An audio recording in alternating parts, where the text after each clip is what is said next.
Bueno, mi nombre es Iván La Negra, yo soy abogado por la Pontificia Universidad Católica del Perú. Me he desempeñado por más de 20 años en entidades públicas en materia ambiental y también en el tema de pueblos indígenas.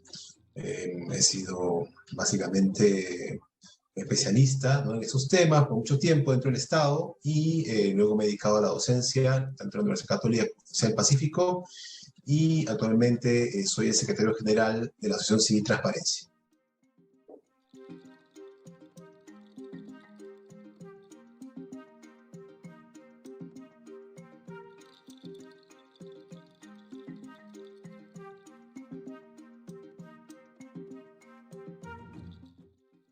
Hay que recordar que el oleoducto norperuano se construyó en la década de los 70, mucho tiempo antes de que se hubiera iniciado la regulación ambiental. Por ejemplo, no existían estudios de impacto ambiental en esa época. De otro lado, a lo largo del tiempo ha habido un deterioro de la capacidad de gestión de la empresa a cargo, que es Petroperú. Y eso ha implicado un deterioro también de la infraestructura, que no ha recibido el mantenimiento adecuado.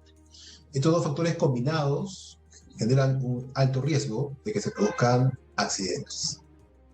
A eso hay que agregar que este oleoducto está ubicado en una zona pues, muy alejada de los centros más importantes urbanos de la zona. Inclusive dentro del área está a cierta distancia de las áreas pobladas. Entonces son zonas en donde es muy difícil mantener un control del oleoducto, y eso origina también la posibilidad de que se produzcan actos de sabotaje. Entonces tienes por un lado una infraestructura antigua que no tiene estándares ambientales en su diseño inicial, cuyo mantenimiento no ha sido el adecuado, y además con problemas de seguridad. Todo eso combinado genera pues la probabilidad de que haya muchos derrames, ¿no? Y eso es luego una situación que pues continuamente seguimos viendo, ¿no? Que cada año se producen múltiples derrames vinculados con esta infraestructura.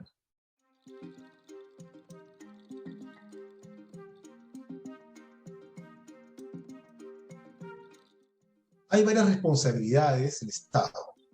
Empecemos diciendo que el principal responsable en materia ambiental es siempre el titular de la actividad que genera algún riesgo o que eventualmente está ligado ya a un problema de contaminación. En este caso, la empresa Repsol. Entonces, es muy importante tener esto en claro. O sea, la responsabilidad siempre es, en primer lugar, de quien realiza la actividad. En este caso, la refinería y las actividades conexas. Luego, el Estado tiene un rol, ¿no? Un rol de regulador, que debe, en primer lugar, estar orientado a prevenir que esto ocurra. Pero para prevenir algo se requieren dos cosas. Se requieren instrumentos de gestión ambiental bien diseñados y luego que se apliquen bien. Entonces, el Estado ahí tiene dos responsabilidades. Primero, dar las normas, los reglamentos adecuados que establezcan estándares que realmente sean los mejores para prevenir cualquier daño ambiental. Y lo segundo, tener la capacidad de exigir, de hacer que se apliquen adecuadamente esos estándares, o generar incentivos para que los privados efectivamente cumplan con los estándares. Esta situación revela que probablemente tengamos problemas en ambos elementos. Es decir, quizá los estándares no sean los adecuados, tanto para prevenir el daño como para mitigar la situación eventualmente ante una emergencia. Y eso creo debería llevarnos a revisar la normativa en esa materia para ver si hay fallas en la regulación. Y en segundo lugar, las capacidades para hacer que las normas se cumplan. Porque también ahí creo que ha sido muy evidente que ha habido problemas. Ha habido problemas que se han derivado en una lentitud al momento de reaccionar. Depende muchísimo el estado de la acción de la propia empresa. No tiene capacidades propias para actuar. En muchos casos hasta la información está supeditada a lo que la empresa le diga, ¿no? En lugar de tener alguna manera de generar información por su cuenta.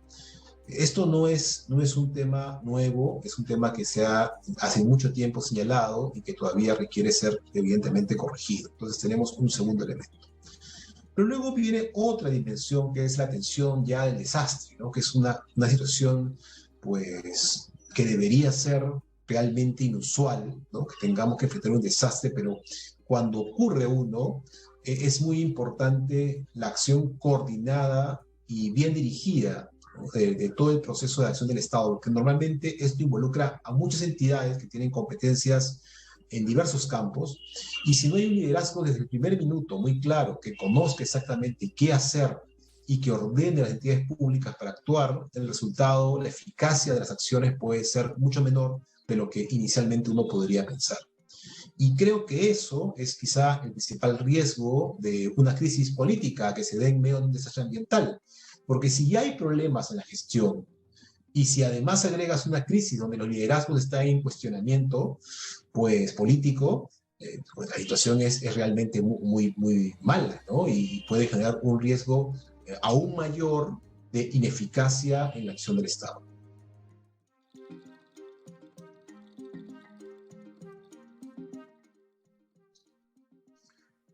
Este es muy importante de precisar, es muy importante precisar cuáles son los elementos que componen esta figura.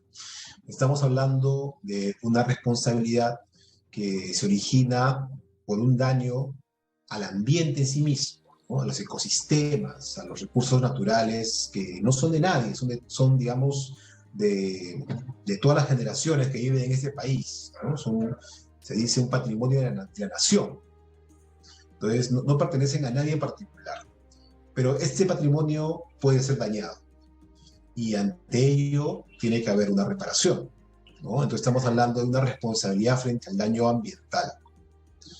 Entonces, ¿qué es lo que dice la legislación? ¿No? Primero, que en este campo, cuando el daño ambiental es muy grave, es muy probable que eso sea originado por una actividad que en sí misma, una actividad que en sí misma genera un riesgo muy alto al ambiente. Por ejemplo, una actividad petrolera. Entonces ya la actividad en sí misma tiene el potencial, ¿no? De generar e introducir, ¿no? Un riesgo serio al ambiente.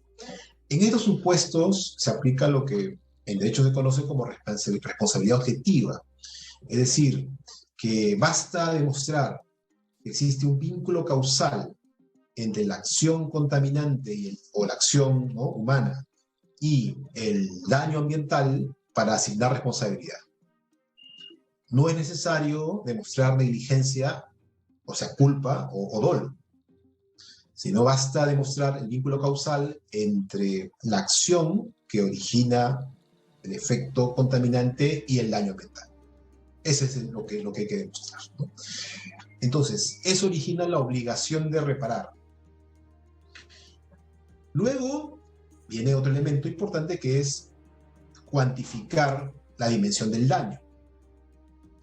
Y lo que debe entenderse es que el objetivo es que ese monto de indemnización cubra las acciones de reparación, de restauración del ambiente a sus condiciones previas. O por lo menos que si no es posible reparar todo, por ejemplo, hay aves muertas, hay peces que han muerto, ecosistemas que han sido dañados, digamos, eventualmente esas aves ya no las puedes revivir, ¿no? Pero sí puedes generar condiciones para recuperar la cantidad de especies en el área. Entonces también tendría que incluir los costos de esas acciones de restauración. Pero incluso puede ocurrir que, por ejemplo, hayas extinguido una especie. Imaginemos que en ese lugar hay una especie que es endémica de este lugar y desaparece como consecuencia del desastre. Ya no hay manera de recuperar esa especie. Pero puedes, por ejemplo, establecer acciones de compensación ambiental para que los recursos sean utilizados para, por ejemplo, proteger otras especies en peligro. Entonces, todo eso tiene que ser cuantificado. Y uno de los problemas que existen en el Perú es que esta disciplina no ha sido muy desarrollada.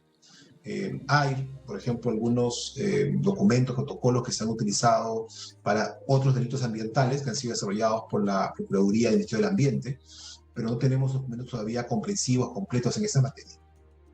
Y es uno de los puntos que ojalá podamos corregir más adelante para tener una buena política de reparación por daño ambiental.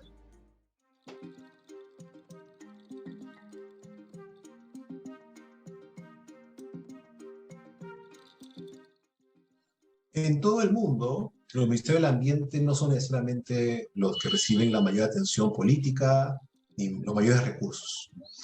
Es excepcional que haya un ministerio del ambiente fuerte.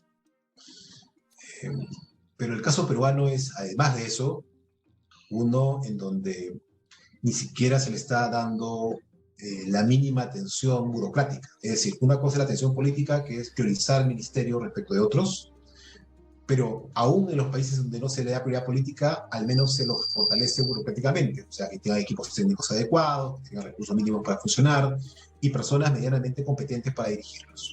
Bueno, en el Perú, eso último no está asegurado. Y tenemos autoridades ambientales que no tienen todos los recursos necesarios, que tienen personal que es muy inestable o que depende de recursos que son temporales, no te permites crear un cuerpo permanente, y encima de eso, los liderazgos, o sea, las cabezas, no necesariamente son los expertos que se requieren. Esto genera un problema muy serio y no viene de ahora, ha ido, como digo, generándose en el pasado esas condiciones, ¿no? Incluso cuando teníamos algún ministro con conocimiento, con experiencia en el tema, los otros elementos, la cantidad de recursos disponibles y el personal permanente y profesional no estaba asegurado. Entonces hay un agravamiento del problema. Y es un tema muy, muy serio. Ojalá que lo podamos cambiar más adelante, pero es sin duda muy malo para un país tan importante desde el punto de vista de la biodiversidad que posee, tan importante desde el punto de vista de la vulnerabilidad que tenemos frente a fenómenos como el cambio climático, que tengamos tanta ceguera respecto de la importancia de un sector fundamental para el país.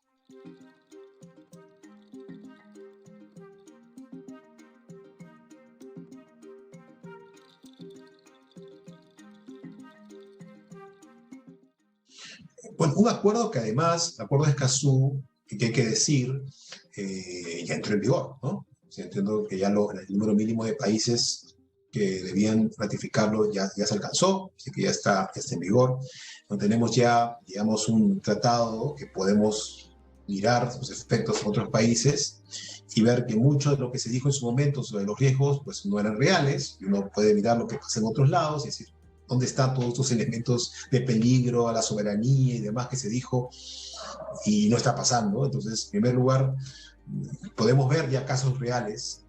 Lo segundo es que hay que entender que eso es probablemente una excusa, ¿no? Que en realidad la preocupación por la soberanía y demás era más un discurso que algo real, una preocupación real, me refiero, porque real no es, pero tampoco, en algunos casos posiblemente tampoco haya sido una preocupación real, sino había otros intereses detrás. ¿Y cuáles son esos intereses?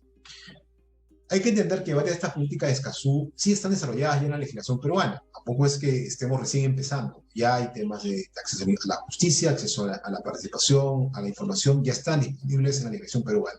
Pero hay un elemento bien importante, que es el reforzar las políticas en estas materias y, de otro lado, agregar una línea de política vinculada con los defensores del ambiente.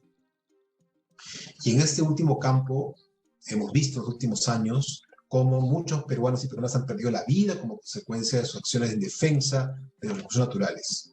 Y es un tema crítico. Y muchos actores que tienen intereses, por ejemplo, en actividades como minería ilegal, tren ilegal, narcotráfico, pues no se sienten muy a gusto con políticas que se refuercen en estos ámbitos. Y seguramente están completamente en desacuerdo con aumentar estándares ambientales en estas materias.